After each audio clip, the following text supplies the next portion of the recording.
রাত 2টা, ফোনটা বেজে উঠলো। ও পাশ থেকে একটা কাঁপা গলা। দাদা, আমার রিপোর্টে এইচআইভি পজিটিভ এসেছে, আমি কি বাঁচবো?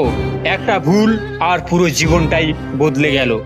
ছেলেটার নাম রাহুল, বয়স মাত্র 24। সবকিছু ঠিকঠাক ছিল, বন্ধু, ঘোরাঘুরি, লাইফ একদম সেট। কিন্তু একদিন একটা ভুল সিদ্ধান্ত, সুরক্ষা ছাড়া সম্পর্ক। সে ভাবেনি এই একটা ভুল তার জীবনকে এইভাবে ভেঙে দেবে।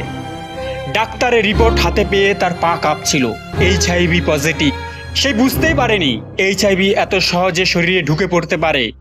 সুরক্ষা ছাড়া শারীরিক সম্পর্ক, সংক্রমিত রক্ত, একই সিরিঞ্জ, মা থেকে সন্তানের শরীরে। কিন্তু একসাথে খাওয়া, হাত ধরা, পাশে বসা, এইগুলোতে এইচআইভি হয় না। রাহুল একা হয়ে গেল, বন্ধুরা দূরে সরে গেল, পরিবার ভেঙে পড়ল। সে নিজেকে প্রশ্ন করছিল, আমি কেন একটু সাবধান হলাম না? এই ভুলটা আপনি করবেন না। সত্যিটা হলো এইচআইভি মানে মৃত্যু না।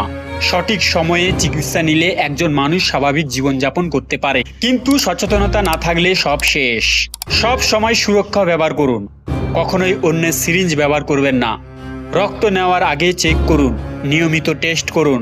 মনে রাখবেন, একটু সাবধানতা আপনার পুরো জীবন বাঁচাতে পারে। আজ রাহুল বেঁচে আছে, কিন্তু প্রতিদিন লড়াই করছে নিজের ভুলের সাথে।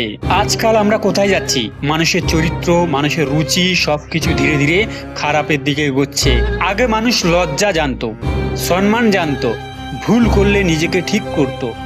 আর এখন ভুলকে স্টাইল বানানো হচ্ছে, খারাপকে মডার্ন বলা হচ্ছে। আজকের দিনে সম্পর্ক খেলনা হয়ে গেছে, দায়িত্ব কমে গেছে। মুহূর্তের আনন্দের জন্য মানুষ ভবিষ্যৎ নষ্ট করছে। কেউ ভাবছে না এই ছোট ছোট ভুল একদিন বড় বিপদ ডেকে আনতে পারে। এই অসচেতনতা শুধু সম্পর্ক নষ্ট করছে না, স্বাস্থ্যকে মারাত্মক ঝুঁকির মধ্যে ফেলছে। এইচআইভি এর মতো রোগ ছড়াচ্ছে, মানসিক চাপ বাড়ছে, পরিবার ভেঙে যাচ্ছে।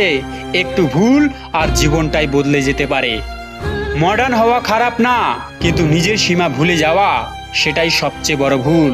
নিজের সম্মান নিজের হাতে, নিজের শরীরের দায়িত্ব নিজের। সচেতন হন, সময় থাকতে নিজেকে বদলান, কারণ একটা ভুল পুরো জীবনটাই নষ্ট করে দিতে পারে। এই ভিডিওটা শেয়ার করুন, হয়তো আপনার একটা শেয়ার কারো জীবন বাঁচবে।